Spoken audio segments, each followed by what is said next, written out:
Bisang pagpapasalamat ng pamilya Bautista kabilang si Quezon City Mayor Herbert Bautista sa lahat ng nakiramay sa pagpanaw ng kanilang padre de pamilya na si Direk Butch Bautista.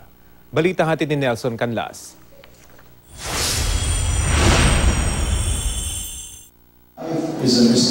Sa necrological services sa Quezon City Hall para sa namayapang aktor-direktor, dating Councilor Herminio Butch Bautista, sinariwa ng mga malalapit sa kanya ang maraming magagandang alaala.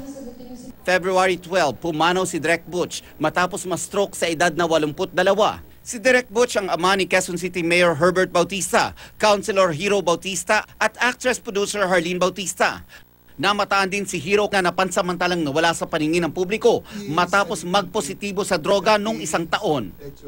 Dekada 50 nang makilala si Direk Butch kasama ang grupong Low Waist Gang kung saan kabilang ang King of Philippine Movies na si Fernando Poe Jr. Naging direktor at kalaunay sumabak sa politika at naging councilor ng 4th District ng Quezon City. Daan-daanang nakiramay at dumalo sa kanyang libing sa Holy Cross Memorial Park sa Quezon City. Bumaha ng luha at dama ang pagdadalamhati sa kanyang mga naiwang anak na sina Mayor Herbert, Hero, Harleen at manugang na si Romnick Sarmenta.